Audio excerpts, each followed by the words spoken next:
بەناوی خوای بەخشندەی میهرەبان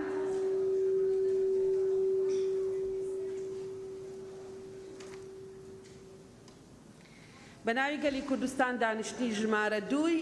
وەرزی پاییزە لە ساڵی سێمی خولی پێنجەمی هەڵبژاردننی پەرلەمانی کوردستان دەست پێەکەین. سەرەتای دانیشتنەکەش دەرفەتە دەینە بەڕێز سکرتێری پەرلەمان بۆ خوێندنەوەی بەرنامەی کار پوختەی کۆنووسی کۆبوونەوەی پێشوو لەگەڵ ناوی ئامادە نەبووانی کۆبوونەوەی پێشوو. فەرمووی. بەڕێز سەرۆکی پەرلەمان بەرنامەی کار بەپێی حکمی مادەی 5 بڕگەی یەکەم لە مادەی 16 بڕگەی سەیەم لە مادەی 18 بڕگەکانی یەکەم دووەم سەیەم چوارەم و پێنجەم لە مادەی 20 مادەکانی 47 48 و بڕگەی یەکەم لە مادەی 52 مادەکان 54 و 55 و 56 و 57 لە پەیڕەوی ناوخۆی پەرلەمانی کوردستان دەستەی سەرۆکایەتی پەرلەمان بریاریدا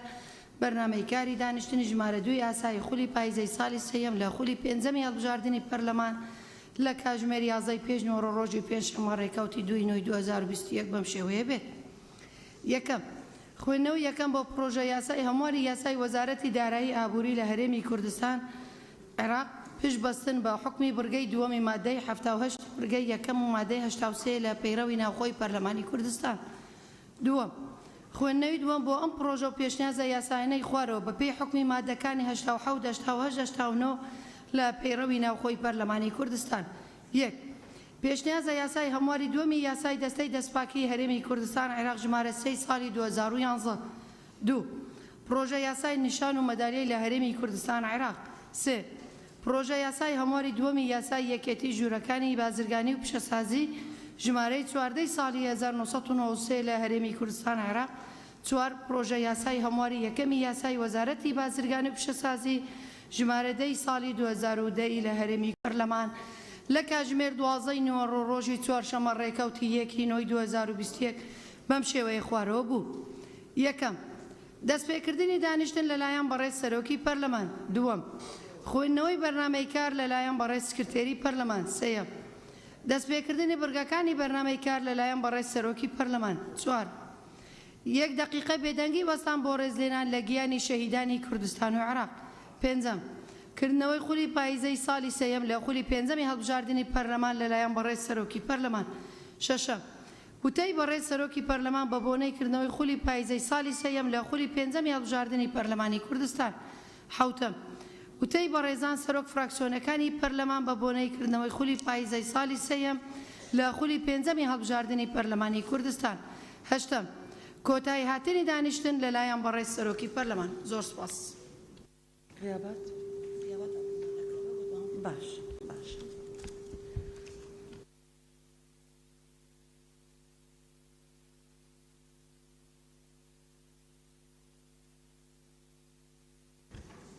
بەڕێزان ئێستا دەست بە جێبەجێکردنی بڕگەی یەکەمی بەرنامەی کارەکەین. داوا لە سەرۆکایەتی لیژنەی کاروباری یاساییەکەین. فەرموون سەرچنار خان. بەڕێز سەرۆکی پەرلەمان ئێمە لە پێش دەستپێکی ئەم خولەوە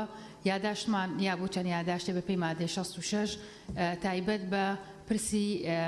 بە هەمیشەییبوونیان دامەزرانی مامۆسای وانەبێش لەگەڵ بە هەمیشەییبوونی فەرمانبەرانی گرێبەست و دامەزرانی سێیەکەمەکان. ئێمە ئیمزای پێویستمان بۆ کۆ کردبوویەوە، بەڵام ئەگەر پێویستەکە لەسەر ئەو یاداشتە کۆنە ئەڕۆن ئێمە داوا ئەکەین دانیشتنێکی تایبەت بەو توێژانە بکرێ. ئەگەر نا ئێمە ئامادەین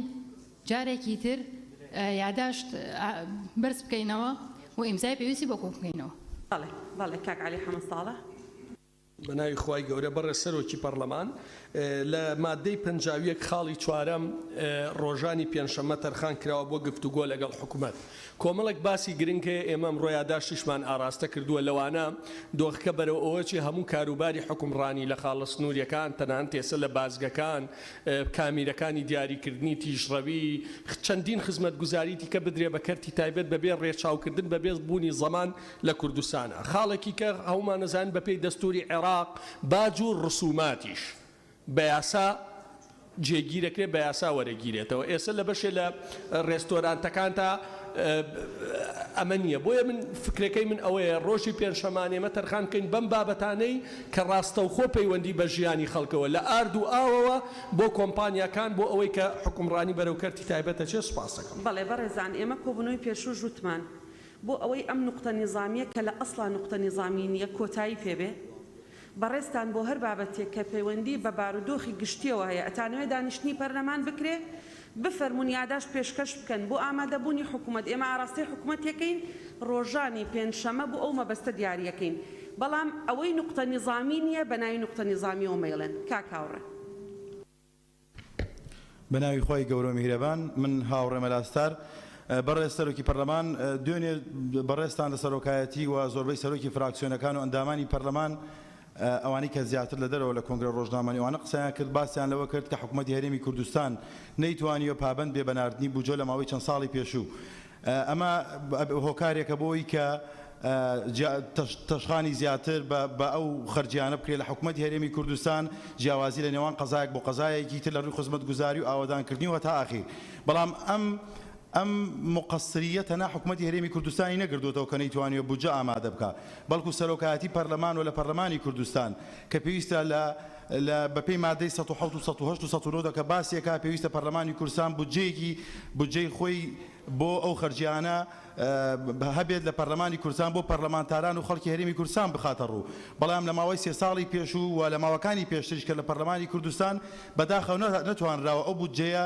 هەبێ بۆی کە شەفافێتێک هەبێت لەو خەرجیانەی کە و ئەو پارانی کە دێتە پەرلەمانی کوردستان چۆن سەرفەکرێ بۆ کێ سەرفەکرێ و شێوازی سەرفکردنەکانی چۆنە و دیسان پێشنیارەکەم ئێمە بتوانین لە پەرلەمانی کوردستان و سەرۆکایەتی پەرلەمان جلسەیەک ڕێک بخات لە پەرلەمانی کوردستان بۆی کە ئێمە لە پەرلەمانی کوردستان بڕیارێکی پەرلەمانی دەربکەین لەسەر ئەوەی کە حکوومەت ملکەچ بکرێ بە گەڕانەوەی ئەو قەرزانەی کە هی هاوڵاتیان و فەربانبەران و موچەخۆرانن بتوانێت حکوومەت ملکەچ بکرێ بە دانەوەی ئەو قەرزانە بەڵێ مژدەخان کاکتۆ ڕێبوار وەرەگرم دوایی وەرتەگرم نەمزانی لەبەر سەرێکە بە ناوی خۆی گەورە میهرەبان بەڕێز سەرۆکی پەرلەمان دیارە بە پێی مادە 41 پەیڕەوی ناوخۆی پەرلەمانی کوردستان دەسەڵاتیەوە دراوە بە لژنەکان کە سەردانی مەیدانی بۆ هەر بابەتێ بکەن کە گرێدایی یا پەیوەست بێ بە سروشتی کاری لژنەکان ئێمە لە 18 نووسراوێکمان ئاراستەی بەڕێزتان کرد وەکو دەستەی سەرۆکات پەرلەمان کە لژنەی پەیوەندەکانی دەرەوە ڕەوەندی کوردستانی سەردانی پەنابەرانی ئێمەیان ئەو هاوڵاتیانەی کە لە وڵاتی لێتوانە گیریان خواردەوە بۆی لە نێزیکەوە لە ڕەوشی ئەوانە بزانین دوای 15 ڕۆژ هەرچەند ئێمە داوامان کرد بە پەلە ئەگەر کارەکە بکرێت چونکە لە ڕەوشی مرۆییان زۆر نالەبارە دوای 15 ڕۆژ وەڵامی دەستەی سەرۆکاتی پەرلەمان هاتۆتەوە ئاماژە بەوە کراوە کە ئەو فەرمانگەی پەیوەندەکان لی بەرپرسە وەکو وایە ئێمە لی بەرپرس نەبین وەکو پەرلەمانی کوردستان وەکو لژنەی پەیوەندەکان دەرەوە ڕەوەندی کوردستانی ئەگەر ئێمە لی بەرپرس نین تکایەکەم بە پاشکۆ یا ناوی ڕەوەندی کوردستانی لە لژنەکە بسرێنەوە چونکە معقول نییە پەیوەست بێ بە ئێمە و ئێمە نەتوانین سەردانیان بکەین زۆر سپاس بەڵێ ئەم بابەتە بابەتێکی گرنگە و ئێمە بۆ پەلەپەلە سەردانی بەڕێستانمان بۆ ڕێگن ئەخرا بەشێکی پەیوەندی بە کۆرۆنا هەیە بەشێکی پەیوەندی بە ڤیزە هەیە بەڵام لەگەڵ سەرۆک کۆماری عێراق قسەمان کردو بۆ ئەم بابەتە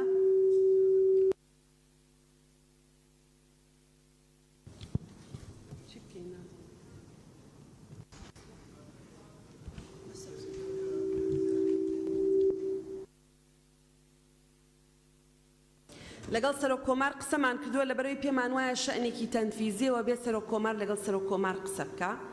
و قەناعەتێکمان هەبوو کە ڕەنگە لیژنەکەی ئێمە بڕواتە ئەوێ بە ئاسانی ڕێگەی نەدەن بچێتە ئەو سنوورانە کە ئەمە دوجار لەسەر پەرلەمان بە شکڵێکی خۆش نەدەکەوتەوە ینی دڵنیان نەبووین لەوەی کە ئێوە بڕۆنە ئەوێ ڕێگەتان پێ ئەدرێ کە بڕۆنە ئەو سنوورانە بۆ بینینی ئەو هاوڵاتیانە بەڵام دڵنیاتانەکەینەوە کە ئێمە ئەوەی پێویست بوو بێ لەگەڵ سەرۆک کۆمار لەگەڵ فەرمانگەی پەیوەندیەکانی دەرەوە لەگەڵ حکوومەتی هەرێمی کوردستان کارمان لەسەر کردووە ئێوە زۆر گرنگە لیژنەکەتان زۆر تایبەتمەندێکی زۆر جیاوازی هەیە لەگەڵ لیژنەکانی تر بەڵام بە دیاریکراوی بۆ ئەو کەیسە ئێمە لە خۆمان دڵنیا نەبووین بۆیە نەمانتوانیت سەردانەکەتان بۆ ڕێخی کاک نسەر بەناوی خودای گەورە بەڕێز سەرۆکی پەرلەمان بە پێی مادەی 41 هەر لەژنەیەکی هەمیشەیی لە چوارچێوەی پسپۆریەکەیدا بەدواداچوون و لێکۆڵینەوە دەکا من نامەوێ وەڵامی هیچ هەواڵێکم بدەمەوە بەڵام هەر بۆ زانیاری و ڕوونکردنەوە لە لێژنەی ناوخۆ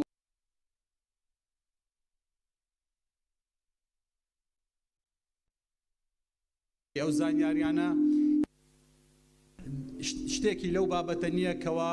سەبارەت بە کامێرای چاودێری یاخود بە کامێرای لێخوڕین ئەمە بدرێ بە کەرتی تایبەت تەنها بۆ مەرامی ڕێخستنەوە و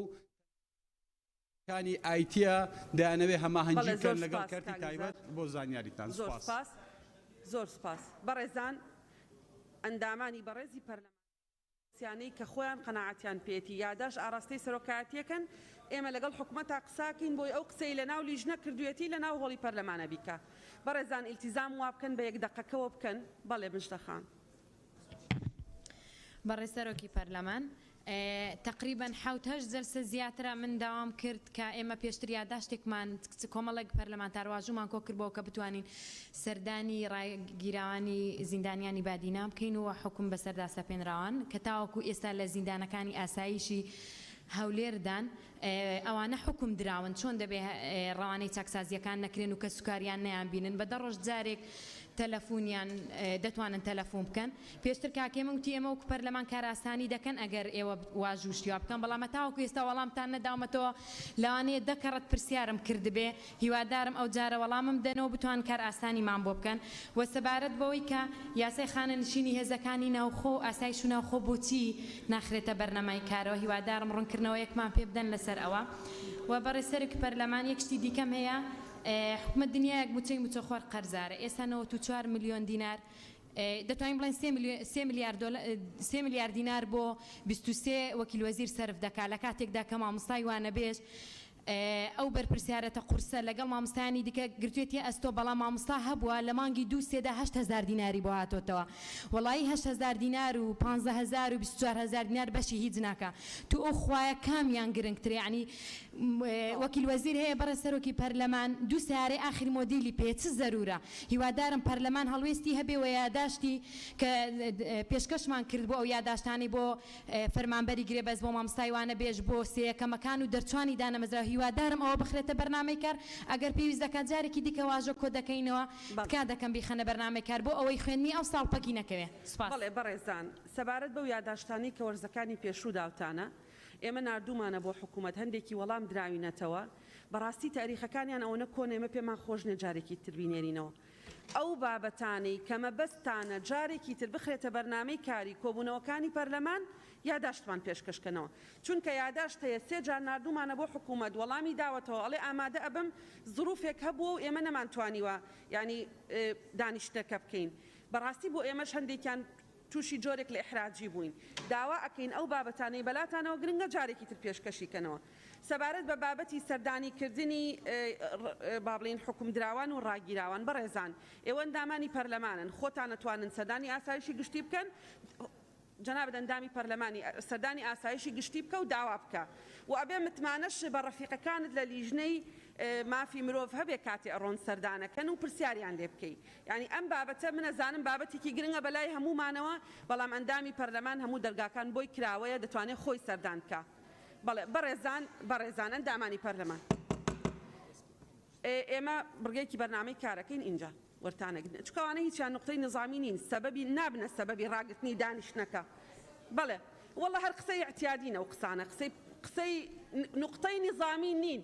نقطەی نظامی دانیشتن ڕادەگرێ بەڵێ فەرموو سەرۆکی لیژنەی یاسایی بەڕێز سەرۆکی پەرلەمان پرۆژە یاسای هەمواری یاسای وەزارەتی دارایی و ئابووری هەرێمی کوردستان داش عێراق ژمارە 5 ساڵی 2010 لەلایەن ئەنجومەنی وەزیرانەوە پێشکەش کراوە و پێی کاتووە لە 6 مادە لەگەلۆیەکانی دەرچواندن داوا لە بەڕێستان دەکەین ئەم پرۆژە یاسای ئاڕستەی لژنە تایبەتمەندەکانی پەرلەمان بکرێت. بەڵێ ئەو پرۆژە یاسایە ئاراستەی لیژنەی دارایی و لیژنەی کاروباری یاسایی یەکرێت. زۆر سپاس. گەی دوای ئەوەی بەرنامەی کار داوا لە سەرۆکاتی لیژنەی دەستپاکیەکەین فەرموون بێنە ئێرە وەرتانەگرم مامۆستا عومەر وەرتانەگرم. نقطەی نظامی یعنی شتێکە دانیشتنەکە لەگەڵ یا ئەنجام نادرێ ئەوە نە ڕێگریەکی قانونیە ئەوەی تر قسەی اعتیادی ڕۆژانەیە ینی پێداویستەکانی ژیانی ڕۆژانەی خەڵکە وەرتان دەگرم. بەڵێ هەڵەسخان بەڕێز سەرۆکا پەرلەمانی دیفمادا 52 بەرگاسێ خەلائێک ئەوە دوو کۆمبوون هاتنەکردنێ بەڕێز سکرتێرا پەرلەمانی ناوێت ئامادەبوویە و نەئامادەبوویە لیجانا جیدا و کۆمبوونا پەرلەمانیدا ناخینەتەن یعنی ئەم حەزکەین ڕوونکردنەیەک بۆ vê çendê هەبتن متیبینیەکە سەر جنابته هی یعنی پیش وقت بریاری نده که خالا پیروی یا خالا پیروی نینه اگر و خالا پیروی نبتن لاده یعنی از حس کم تو مجالی بده ما ام باغوین اگر خالا پیروی نبتن قطع الدفخو اما پیش وقت بریاره که جه خدا نینه اگر من 40 کس ورگرم 2 ساعت دوایی بریاردین که پیروی و که پیروی نیه لسطا نواتی پیروی نیه ما هو صعب دوستا ما صعب برای سروکا پارلمانی اوا پیروی نبا خالا من گوتی با او پیروی تو او كيت ناولا سطع الدكوة بل بس او بيريو هموي حق بو ازاين شون حق ونا حق لقل بيريو نا بيريو جاية او سرشنار خانة او دكتور اسماعيل او ما مصطفى ابو بكر او كاك علي حما صالحة الناس انا متو مجموعيك مثلا او دكتور شيركويا او رفيقاني كزورترين شد علين لسر خالق بيروي لمن باشتر كدكتورام هي لقانون أزانن لستطعنا ودي وقصاني دكري بيروينيا وهي وادارم أمن نبي تعرف هي وادارم أمن نبي تعرف بوخلي دواي إيمي برلماني كردستان چونك عرفيكي خرابة بل فرمون بناي خواهي بخشند مهربان برای سروج برلمان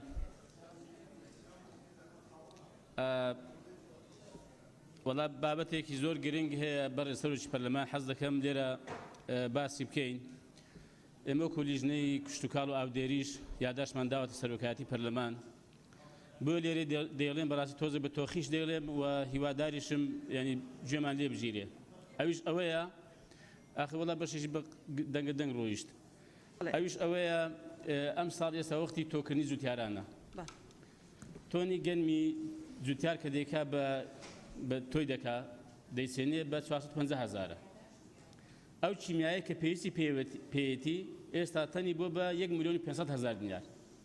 کە پێش ئێستا نزیکەی بە 470,000 دینار بووە حەز دەکەم بیزانن ئەمڕۆکە ڕۆژانی ڕابردوو ئەوە لیژنەی کشتتوکاڵ لێرن ئەوە کاک حاجی هەڵکەوتە ئەوە کاک شوانە ئەوە کاک حاجی سەفینە برادرانیکە لیان پرسیارکەن ئەم ساڵەکە ئەگەر وابێ بەڕاستی 150,000 جوتیار هەیە هیچ کەس ناتوانێت تۆ بکە کە بەڕاستی قەزیەی گەنم و دانەوێڵە سەرمایەکی گەورەی اقتصادی ژێرخانێکی ئابووری گرنگی ئەم وڵات هەیە وە من هیوادارم ئەوە کە ئێستا دەگوزارێت کە دراوە بە 3 کۆمپانیان دێناگەن هیچ کەسێکی کە ئەم پێی نیشمیاوی بێنێ ئێمە کاتی خۆ لە وەزارەتی کشتتوکاڵمان کاکە حتا زوتیاری نمونەی زوتیاری گەورە بۆی هەیە بچێ پەنی چیمیایی بێنێ بەڵام بەم بەرز ڕێنمایە کە وەزارەت دایناوە ئێستا لەم ڕێی وایە حکوومەت ئەگەر دەیەوێ گەنم بکرێ و خاوەنی دانیوەڵی خۆی بێ بۆ 2 کۆمپانیا قۆرغ نەکرێت دوای بچن گەنم لە دەرەوە بێنن بەناویەوە کە گەنمی خۆمان نەبووە و نەکراوە بە ئەم دەرگای بکاتەوە بۆ ئەوەی کە ئەم ساڵ جوتیار بتوانێت گەنمەکانی خۆیان بکەن فەرموو کاگیاس بەناوی خوددا بەڕێز سەرۆکی پەرلەمان دیارە دوێنێندا قسەکرا ئەمن نامەوێت دووبارەکەمەوە بەڵام من چەند خاڵێکم هەیە دەمەوێت بیخەمە ڕوو خاڵێکیان ئەوەیە وەزارەتی ناوخۆ کە چەند سیارێکی کڕیوە ئەوە بۆتە باو یعنی نازانم سیارەی کراوە یان نەکراوە کێشە نیێغە بەڵام هیوادارم وەزارەتی ناوخۆ سیارەی بۆ وەزیرەکان نەکرێت بۆ بریکارە سەرکراوەکان بەڵکو بۆ ئەو بەڕێوەبەرەتیانە بکڕێ کە هەر پۆلیسەی لە بەڕێوەبەرەتێک لە بەڕێوەبەرەتەکانی ناڵم سنوورەکەی ناڵم لە بەرەوەی با نەبێتم ئەوە هاتووە 5,000 لە پۆلیسەکان وەرگرتووە بۆ بنزین و بۆ ئاو بۆ خواردن و نازانم بۆ تعمیرکردنەوەی یعنی ماقول نییە بەڕێوەبەرەتێکی پۆلیسی گەورە و گران 1,5 ملیۆنی نەسری هەبێ بۆ بنزینی خاڵەچکە ئەوەیە بەڕێز سەرۆکی پەرلەمان ئەو کوردستانە ئێمە دروستمان نەکردووە خوا دروستی کردووە خوا کە ئێمەشی کردوینە بە زمانی کوردیدانە هیچ تاوانمان نییە یعنی ناکرێت لە مەعبەینی هەولێر و سلەیمانی ئەمە چونکە ئەندامی لوزدەی ناوخۆم و ئەندامی لوزنەی کشتتوکاڵم ئەمە ڕۆژی هەتا ئێوارێت تەلەفۆنی بۆ پارێزگا و بۆ وەزیرەکان بکەم ڕۆژەکی لەو لە ئارد مەمنوع بچێتە سلەیمانی ڕۆژی لەو لە ئارد مەمنوعە ئارد قوتی هاوڵاتیانە دیسانەکە وەزارەتی دارایی تەنی $35 لەسەر ئاردی داناوە زۆر سپاس لەگەر ئەبێ دانیشتنێک بەڕێزان هەر هەمووتان نەزانم خەمی گرانبوونی بازارتانە ئەبێ دانیشتنێکی پەرلەمانی کوردستان بکەین وەزیری بازرگانی وەزیری دارایی وەزیری کشتتوکاڵ وەزیرە تایبەتمەندەکان بانکەین سەبارەت بە بابەتی گرانبوونی بازار بەمە هەل نابێ ئێستا بەڕێستانە و قسەیەکەن و ئەڕوا هیچ سوودێکی نییە ئێمە بێت دانیشتن بکەین بە دوای چارەسەرا بگەڕین بۆ تاکە ئەندام پەرلەمانی ئەم قسانە دەبێتە مەجدێکی 2 سەعاتی لە ئیعلام بەس دوای ئەوە کێشەکە چارەسەر ناکە کاگیاسین ئەو بابەتە و بابەتەکانی تری بەڕێز سەرۆک پەرلەمان پەیوەندی پێوە کردوونە زۆر ئاسانە بە میزانی پۆلیسەکەی دەڕوا ئەو وڵاتە یەک پۆلیس یەک دقەکە تاو ئێستا دەستە بەرز کردەوە کاک بەهمەن ئێستا یاڵا فەرمو تۆ ژوەرەگرم فەرمو بەڕێز سەرۆکی پەرلەمان من لە وەرزی پێشووتر هەر لێرە بە جەناب تمود ئێمە یاسای زەوێ زیادەڕۆکان کە هەموارمان کردەوە دیارە لە سەرۆکایەتی هەرێم و ئەوانە تا ئێستا نەچووەتەوە قاع بڵاو نەبووەتەوە بەڵام لە هەندێک ناوچەی کوردستان ئەو خەڵکانە گیراون ینی خەڵکەیە 40 ڕۆژە لە زیندانە جەنابێت لە وەرزی پێشوو هەر لەسەر مداخلەیەکی من لیژنەی شارەوانی ڕاستپار کە لە دوای ئەو مۆزوعە بڕۆن بەڵام تا ئێستا هەرگرتنەکان بەردەوامە و خەڵکێک کشەیە 40 ڕۆژە لە سژنە بۆیە داوات لە یەکەم لیژنەی ناوخۆ لەگەڵ لیژنەی شارەوانی ڕابسپێری چکە یاساکە دەرچووە خەڵکیش دەمێکە تەجاوزی کردو هیوای هەیە 10 ساڵە کردوێتی بۆ ئێستا 10 ڕۆژ تەحمل ناکەن تا یاساکە تەوقیعکرێ و لە وەقایع بڵاو بێتەوە لە ڕێگەی وەزارەتی ناوخۆ داوا لە هێزەکانی پۆلیس و ئاسایش بکەن کە ئەو خەڵکە ئازادکەن تاوەکو یاساکە لە وەقایع بڵاو بێتەوە چکە ڕاستی هەموو ڕۆژ منداڵەکانی و خێزانەکانیان تەلەفۆن بۆ ئێمە دەکەن و لە زۆر ناوچێش ئەمە هەیە بۆ ئەوەی ڕابگیرەوە ئەو خەڵکش بگەڕێتەوە ناو ماڵەکەی خۆی ئەوەی کە دوای قانونەکە شمولی نەکرد خانوەکەی بڕوخێنە بەڵێ زۆر سپاس دروستە بەڵام ئەوانە بە پێی قانونێک گیراون کە ئێستا بەرکارە لە هەرێمی کوردستان بۆ پەرلەمان ئاسایی نییە بڵێ ئەو قانونە جێبەجێمەکە کە ئێستا بەرکارە لە هەرێمی کوردستان ئەبێ ئێوە پەیوەندیەکانی خۆتان لەو ڕۆ بەکاربێن ئێمە بەڕسمی ناتوانین نووسراو بکەین هەتا قانونەکەی تر لە وەقایع بڵاو بێتەوە بەڵێ کاک بژار کاک سعید فەرموون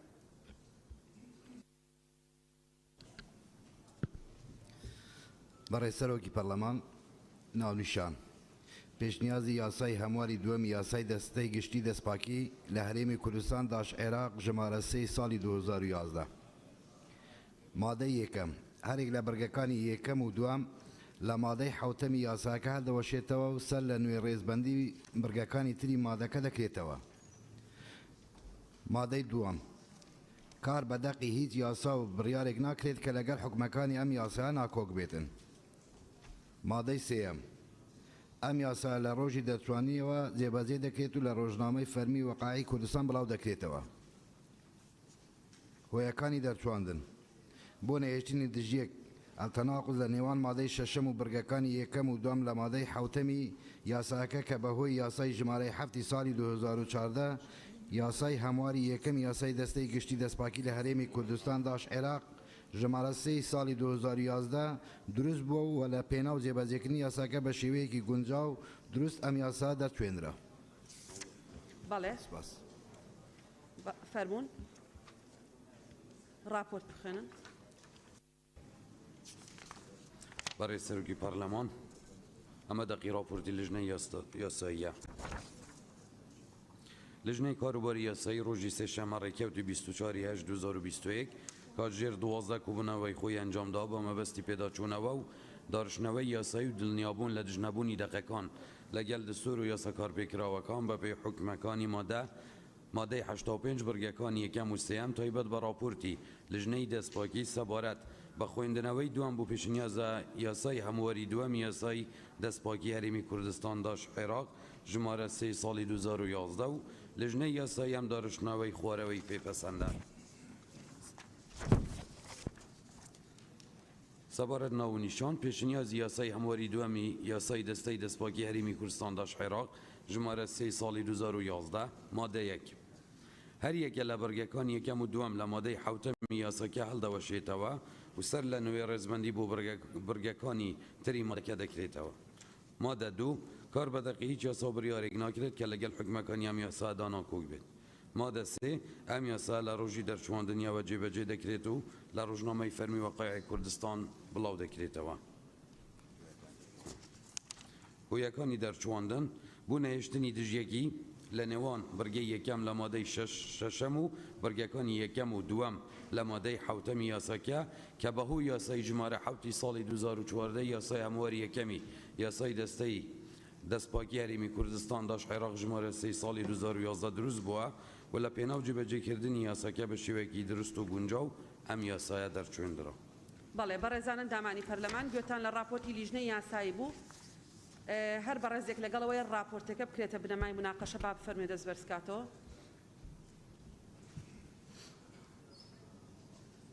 بەڵێ سپاس فەرمونون ناونیشان بخوێنەوە کاکژار ئێستا لەوانەیە پرسیار هەبێ بۆچی یەک مادەیە بۆ تەوزیحێک نادەی ئەمە بۆ هەر لەسەر ئەم مەشروعە بۆ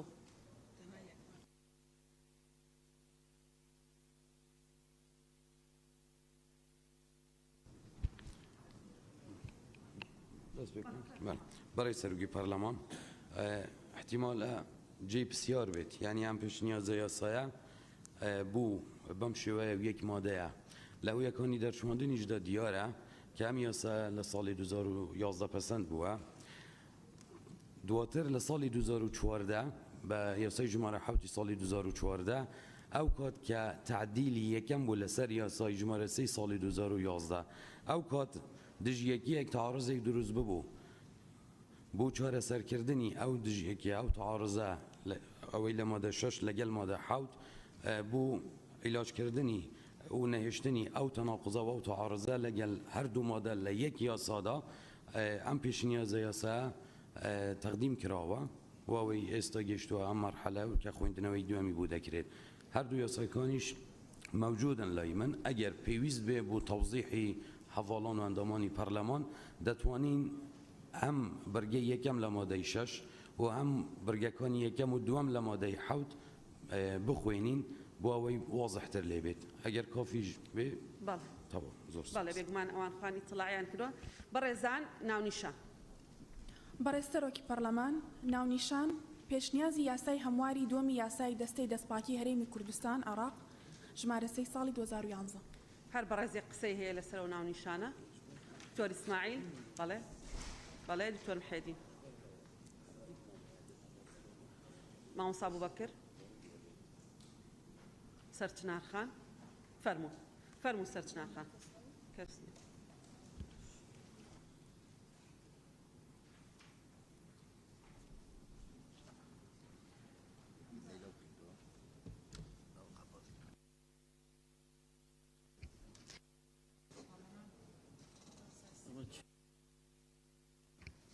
بەڕێز سەرۆکی پەرلەمان ئێمە لە لیژنەی دەستپاکی دوو خوێندنەوە یەکەمان هەبوو بۆ یاسای دەستەی دەستپاکی بۆ یاسای یەکەمیان کەوتە بواری ینی ئامادەکردنی راپۆرت ئەوە بوو ئەو هەموارە یەکەم دەستە خۆی ناردەبووی هەنێ خاڵ بوو کە داوای سەلاحیەتێک لە دامەزراندنی لێکۆڵەڕەوانی دادوەری لە بوجە و چەند خاڵێکی تر بوو لە یاسای لەو دادگایی کەدا ئەمەزرێت و ئەمە دوای خوێندنەوەی یەکەم هەم یعنی تعدیلی دووەم کرایەوە بۆ ئەم بابەتە ینی ئەمە لە بەردەم دوو تعدیلە بووین تعدیلی دووەمی بە دوو شێوازی جیاواز خۆ ناکرێ ئێستاوان لە بەردەم راپۆرتایە گەڕاوەتەوە بۆ دەستە ئەمەش ئێستا هاتۆ خوێندنەوەی دووەمی بۆ ئەکرێت لە ساڵێکە بۆ یاسایە دوو تعدیل بکرێت یعنی ئەوایە ئەم دوانە ینی ئەوەی ئەمڕۆ لەگەڵ ئەوەی پێشووترا کە هی دەستە بوو هەردووکیان یەک بخرایە بە هەموارێک ئەم ساڵ دەربکرایە ینی تۆکمەتر و باشترە بوو لەوەی کە دوو جار ئێمە بگەڕێنەوە سەر هەمواری یاسایەک لە ساڵێکە بەڕێزان ئەو یاسایی کە لە ساڵی 2011 دەرچووە چەند مادەیە کە نازان 25 26 مادەیە 28 مادەیە جارێک بە 17 مادە تعدیل کراوە ئەوەی دەستە ناردبووی 19 مادەی تر تعدیل یعنی ژمارەی مادەکانی تعدیل ئەبووە 36 مادە ئەسڵی قانونەکە 28 مادە بوو بۆیە ئەگەر دەستە مەبەستێتی قانونێکی تازە بە ئاڕاستی پەرلەمانی کوردستان بکە ناکرێت لە ڕووی قانونیەوە ئەسڵی قانونێک 28 مادە بێ 36 مادە بەس تعدیلی لەسەر بێ ئەمە با سەریح بین لەگەڵتان پەرلەمانی کوردستان ئەم خولەی پەرلەمانی کوردستان میراتی کۆمەڵێک دەستەی ماوە بەسەرچووی بۆ ماوەتەوە ئێمەش حەزمانە کرد کە هاتین هەموو دەستەکان لە شوێنی ئیشکردنی خۆیان بوونایە دەستەی مافەکانی مرۆڤمان چارەسەر کرد دەستەی چاودێری بڵین دیوانی چاودێری داراییمان چارەسەر کرد ئەبێ دەستەی دەستپاکی چارەسەر بکەین ئەو مادەیە نایڵە چارەسەری بکەین لەبەرەوە مادەیەکی ئیزتراری ناچاریە و ئەبێ بیکەین بەڵێ مامۆستا ئەبوبەکر هیچ ڕێگر نییە لەوەی تعدیلی تر بکرێ بەڵام بەو ژمارەیە نا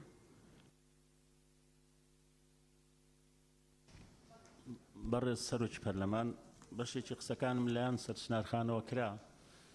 هەڵبژاردننی سەرۆکی دەستەکە زۆر گرنگە لەبەرەوەی کاتەکەی بەسەر چووە بەڵام ماهیەتی هەیئەتەکە دەستەکەش زۆر گرنگە کە خۆیان وەلایانی معنی کە گوێی لێ بگیرێت دەستەکە خۆیانن کە ئەوان ئیشکالیان هەیە لە لێکۆڵەرەوەی دادی لە خولی پێشوو جەنابەت دەزانی زۆر هاواریان کرد کە پێویستیان بە لێکۆڵەرەوەی دادی هەیە لە مەسەلەی بودجەی خۆیان و مەسەلەی هەندێک کێشەی تری ئیداریان هەیە لەبەرەوە ناکرێت بەڕاستی داوای دەستەکە پشتگوێ بخرێت تەنها بیر لە سەرۆکی دەستە بکەوێتەوە بۆیە ئەوێ لە داهاتوە ئەم دەستێ بکەوێتە سەر پێ چونکە بەڕاستی تاوەکو ئێستا لە 2011 بەداخەوە بە ڕۆڵی خۆی هەڵنەستاوە لە کاتێکا ئەو هەموو گەندەڵی و خراپ بەکارهێنانی دەسەڵاتێ زۆر سپاس بۆ بەڕێستان با تەواویکەن هەمویان دەرفەت دەدەم بەڵێ کاکتۆر تۆرسپاین بله سروک پارلمانی آفترمش لای مامستا ابوبکر و مامستا سرچنار هات نکردن سپاس. بله دکتور محیدی. برای سروکی پارلمان من هر تنها او رونکردنەوەی جناب داد چکو دەستەی دەستپاچی لە 2019 بە ژمارە 219 لە 16 دەی 2019 داوای هەموارکردنیان کرد بوو. دروست. لە 1 2020 هیچ بە ژمارە 1 لەسەر 130 دیسان جەختیان کردبوو لەسەر هەموارکردنەکە. ئەو ڕوونکردنەوەی بەڕێزت کە 28 مادەی و دانەیە بیکەنە 36 مادەیانی پێویستە گۆڕانکاری لە بنەڕەتی یاساکە بکرێت ئەگەر هەمواریشی ئەوە بکردن بۆیە من تەنها ئەو پرسیارەم هەموو زۆر سپاس بۆ بەڕێز. سپاس بۆ بەڕێز. بەڵێ سەرۆکی لیژنەی قانونی بەڕێز سەرۆکی پەرلەمان هەرچەندە بەڕسمی ئاراستە نەکرا بۆ لیژنەی یاسایی بەڵام زۆر جار لە لیژنەی یاسایی تەواوی ئەندامان و ڕۆژکارانی لیژنەی یاسایی متفقین لەسەر ئەوە وەکو عورفێکی قانونی و دارشنەوە و سیاغە ئێمەش باش نابینین ئەگەر قانونێک هەموارەکەی زیاتر بێت لە 25 ساڵی هەرچەندە ئەوە معیارێکی ثابت نییە بەڵام وەکو عورفێک زۆر گفتوگومان کردیە و پرسیاریشمان کردیە حتا لەسەر مستەوای ئەنجومەنی نینەرانی عێراقیش ئەگەر قانون تێپەڕی لە 25 لە سەدی مادەکانی کە هەموار بکرێت ئەوە پێویستی بە سیاغایەکینی قانونێکینی سەر لە نوێ قانونێکی دەربچێت ئەوەی کون ئێلغا ببێت هەرچەندە بە ڕسمی شارەستە نەکرا بوو بەڵام پێمەش پێمان باشە ئەو بەرچاوڕوونیە هەبێت بۆ کاتی ئامادەکردنی هەر پێشنیازە یاسای کە هەموار بکرێت ئەگەر ئەو نسبەیە 20-25 ساڵێ تێپەڕی ڕەچاویەوە بکەن ئەگەر سەر لە نوێ داڕشنەیەکی تر بکرێت ببێتە یاسایەکی پرۆژەیەکی ئامادەکراوی نوێ باشتر دەبێت زۆر سپاس.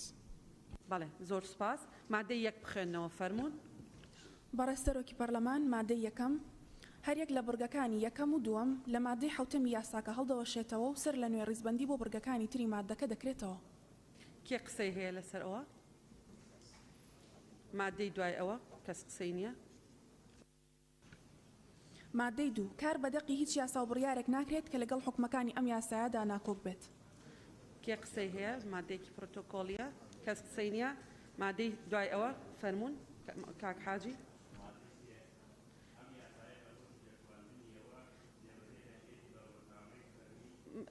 مایکەکەی بۆ هەڵکەن کاک جەلالجان. عفو ئەم یاسایە لە ڕۆژی دەرتواندنیەوە زیێبەدێ دەکرێت و لە ڕۆژنامەی فەرمی وەقاعی کوردستان بڵاو دەکرێتەوە. کێ قسەی هەیە بەڕێزان؟ بەڵێ دوای ئەوە هۆیەکانی دەرتواندن بۆ نەیەشتنی دژەیەکی لە نێوان بڕگەی یەکەم لە مادەی شەشەم و بڕگەکانی یەکەم و دووهەم لە مادەی حوتەمی یاساکە کە بەهۆی یاسای ژمارە حوتی ساڵی 2014 یاسای هەمواری یەکەمی یاسای دەستەی دەستپاکی هەرێمی کوردستان داش عێراق ژمارە 3 ساڵی 2011 دروست بووە لە پێناو جێبەجێکردنی یاساکە بە شێوەیەکی دروست و گونجاو ئەم یاسایە دەستێنراوە. بەڵێ کێ قسەی هەیە؟ زۆر سپاس. فەرموون سەرۆکاتی لیژنەی دەستپاکی بەڵێ نەجات خان ببوورە نەمدینی. بەڵێ. برای سرکو پارلمانی نوی خود مازن و دلوان دیف ماده 2 جپیرای نوخوی پارلمانی پارلمان لهرم دو بالاترین دستالاتی یاسادانان و چودری هیا و سکم تماشا بکنیم هویکانی در چواندن دیری دماهی که لپنام جبه‌جکردنی یاساکا به شوکی درست و گنجا امی یاسا در چواندرا معنای به رامانه هند داد بیاب در الله بچیدن چون رامانه هند داد پارلمان کاری خوب درستهینا کردن کوچاب دریاب کردن به هنده باشتر اف در تدانمین زور سپاس. بله برای سرۆکی لیژنەی قانونی گوێت لە نەجات خان بوو جەنابیان. برای سەرۆکی پەرلەمان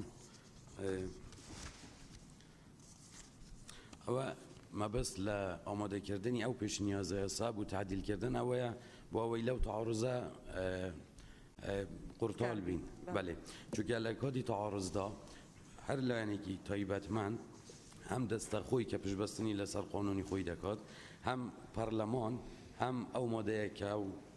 باسی متعلقە بە ئەنجومەنی دادوەری هەر هەموویان لە کاتی پێگیری پێکردن و کارپێکردنی ئەم یاسا تووشی ئیشکال دەبن لەبەرەوە بەم شێوە هاتووە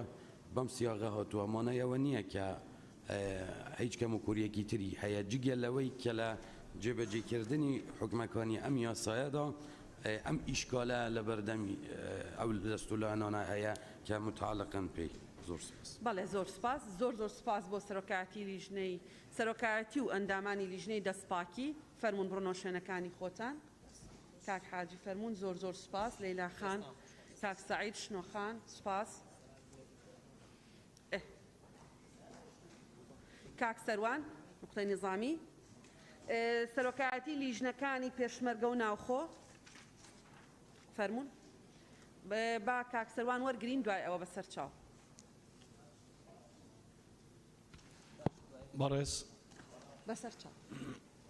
بەڵێ فەرموو کاک سەروان بە ناوی خودای گەورە و میهرەبان بەڕێز سەرۆکی پەرلەمان لە وەرزی پێشووتر داوایەکم لە سەرۆکاتی پەرلەمان کرد دەربارەی تەشکیلکردنی لێژنەیەک بۆ بەدواداچوون لەسەر ئەو داوایی کە لە بەڕێستانم کرد وەکو سەرۆکاتی پەرلەمان 8 مانگە داوای ئەوە دەکەم کە بەدواداچوون بکرێت لەسەر ئەرکی زۆری یەک فەوجی پێشمەرگە یعنی لە کوردستان یەک فەوجی پێشمەرگە ئەمە ئەوەمان پێ تەنزیم نەبێت چۆن بتوانین هەموو کوردستان ڕێک بخەین بۆ خاتری خوددا 8 مانگە داوا دەکەم بەڵێ ئێمە لیژنەی پێشمەرگە ڕادەسپێرین لێژنەی ناوەخۆ لێژنەی چونکە سەر بە لێژنەی ناوخۆ ئەوە لە زێرەوانیە بەڵێ تێگەیشتین ئەوە یەک لیژنەی ناوخۆ بە ئەمە تاوابێ لیژنەی ناوخۆ ڕادەسپێرین بۆ بە دواداچوونی ئەو بابەتەی کە کاک سەروان باسیەکە لێژنەی ناوەخۆ و پێشمەرگە ئێمە جاری تریش قەیناکەت ئێستا ڕات سپارت بەڵام لێژنەی ناوەخۆ چی کردووە ئەخر ئێمە ئێستا ڕایانەسپێرین پێشتریش لە وەرزی پێشتر ڕات سپاردن بەڵام ئێمال دەکرێت شتەکان بەڕاستی ینی هەر گوتنی زارەکیە و بەس دەفەرمو لێژنەی ناوەخۆ کێ لێرەیە چیتان کردووە کە سەرۆکی پەرلەمان ڕای سپاردون ئەوە یەک دوو سەرۆکی لیژنەی ناوخۆ وەڵاممان قسەی ترت هەیە دوو بەڵێ دوو لە خولی پێشتری پەرلەمانی کوردستان خولی چوارەم بڕیار لەسەر تەشکیلکردنی لێژنەیەک درابوو کە حکوومەت بە دواداچوون بکات و لەگەڵ حکوومەتی مرکزی لەگەڵ حکوومەتی عێراق بۆ بە دواداچوون لەسەر ئەو دیلەون بوانەی شەڕی داعش کە چەند ڕۆژێک پێش ئێستا باوکی دیلێ کاتە پەرلەمان تا ئێستا یەک کەس بە دواداچوونی لەسەر نەکردووە یەک لێژنەشی لەسەر تەشکیل نەکراوە یعنی بۆ گۆتنەکانی ئێمە لە پەرلەمان زارەکی بێ و ئەوانەی کە بڕیار دەدەین ڕان دەستپێرین ئێهمالی لە بڕیارەکانی پەرلەمان بکات ئەوە هۆکار چییە؟ هۆکار ئەوەیە کە ئێمە زەعیفین یان هۆکار ئەوەیە کە ئەوان کەم تەرخەمن لە جێبەجێکردنی ئەرکەکان زۆر سپاس زۆر سپاس کاک سەروان بە کاک شاخان وڵامت هەیە بۆ ئەوەی کاک سەروان دوای ئەوەی خۆش وەرتەگرم زانی وەڵامی وەڵا ئەفو پێشەوەی جوابەکەی کاک سەروان بەڕێ سەرۆکی پەرلەمان ئێمە بڕیار بوو من و کاک ڕڤین لەگەڵ جەنابەت دانیشتین بڕیار بوو ئەم پرۆژە یاسایی کە پەیوەندی هەیە بە مەدالیاوە هەردوو لامان باڵێن لەگەڵ لیژنەی یاسایی تەرتیبی ئەم بابەتە بکەین بەڵام بەداخۆ ئێمەی تیانی وەکو لیژنەی ناوخۆ چونکە لەمە هاتووە لە نەسی ئێمە هاتووە لیژنەی ناوخۆی تیانە ئەو بابەتشی کە پەیوەندی هەیە بەوەی کاک سەروان ئێمە چەند جارێک لە لیژنەی ناوخۆ مناقەشەیەم بابەتەمان کردووە بە نووسراوی ڕسمی وەزارەتی ناوخۆمان ئاگادار کردووە لەسەرەوەی کە واجبات و التزاماتی هێزەکانی زێرەڤانی زۆر زیاترە لە واجبات و التزاماتی هێزەکانی بەرگری فریاکەوتن واجباتی هێزەکانی بەڵێ یەک موچەشن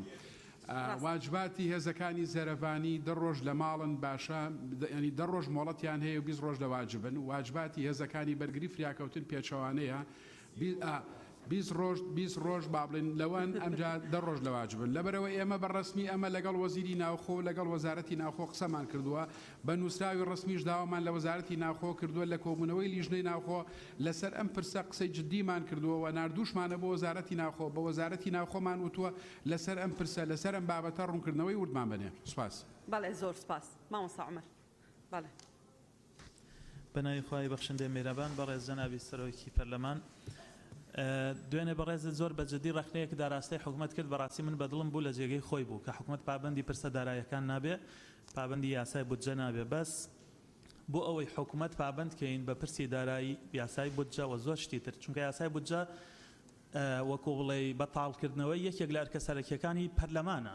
سێی شەکە تەشریعە چاودێریە یاسای بودجەیە من لە مانگی هەشت پرسیارم کردووە لە حکوومەت لەسەر بۆی زیادبوونی داهاتیانەوە بۆچی مامۆستایانی وانە بێش ناکاتە گرێبەست ئێوەی بەڕێز وەڵامتان داومەتەوە کە ئەم پرسیارە دووبارەی یا وەڵام دراوەتەوە دوو وەڵامتان بۆ ئەو پێچ کردووم کە هی مانگی دەی ساڵی پارن مانگی دەی ساڵی 2020 تا ئێستا حکوومەت 500 تا 600 ملیار دینار داهاتی زیاد بووە ئەم پرسیارەی من بە دووبارە حسابە چونکە من کاتێ پرسیارێکەکەم ئەزانم چییە پرسم خەلە لە یاسایەکە لە کوایە حکوومەت داهاتی زۆر بووە یان نا وەڵامەکەش نەستەن ئەوەیە هەردوو وەڵامەکەش ئەڵێ حکوومەت بارودۆخی دارایی خراپە هەر کاتێ باش بووم کێشەی حەلەکەین ئێمە ئەزانین حکوومەت ئێستا بارودۆخی دارایی زۆر باش بووە نەوت بە نرخێکی زۆر بەرزە فرۆشتێ داهاتی گومرگ زیاد بووە داهاتی باز زیاد بووە لە بەغدا و 200 ملیاریەت واتە ئەم وەڵامە تەنانەت ئەگەر دوو مانگ لەمەوە پێش بووایە تا ڕادێک بەس لە دوای ئەم دوو مانگەوە کە لە بەغداشەوە 200 ملیار دینار داهاتیت ئەم پرسیارەی من ئەم بەدواداچوونەی من بە دووبارە حساب نییە هیوادارم ئێوەی بەڕێز هاوکارمان بن من زۆر دەستخۆشیت لێەکەم لە وتارەکەی دوێنێت بەو ئاراستەیە بۆی پەرلەمان بتوانێت حکوومەت لەم سەرپێچیانە ڕاگرێت زۆر سپاس بەڵێ سپاس دکتۆرە شایان خۆی پەیڕە وا دەڵێ مەرجەکان ئەڵێ نابێت دووبارە بێ ینی ئەخر ئیتر مدەی تهدید نەکردووە لە ڕاستیایە ئەمیش بەڕێز سکرتێری پەرلەمانیش ئیلتیزام بە پەیڕەوەکە ئەڵێ نابێت دووبارە بێ دکتۆرە شایان وەرەگرم بەڕێزە ئێمە واجبی خۆمان جێبەجێکەین حکوومەتیش واجبی خۆی جێبەجێکە هەر کاتێک لایەکمان واجبەکەی جێبەجێ نەکرد حەقە پەیوەندێکی تاواکاری لە بینمان هەیە بە یەکتری بڵێینەوە ئێمە لەو ڕوانگەیەوە داوامان لە حکوومەت یاریمی کوردستان کرۆ پرۆژە یاسای بودجە بنێرێ ساڵی پار ئامادە کرابوو کێشەی ئەوەی کە لە عێراق بوو پارە دێ پارە نایە جۆرێک لە قەلەقی دروست کرد ئێستا ئیشەکەمان ئەوە بێ وەنیەتی حکوومەتی شوایە ئاخر جار کە قسان لەگەڵ ئێمە کردوتەوە سەبارەت بە پرۆژە یاسای بودجە ئەوەیە کە لە کاتی خۆیان پرۆژە یاسای 22 بگا 21 تازە وەختی تەواو بووە بەڵێ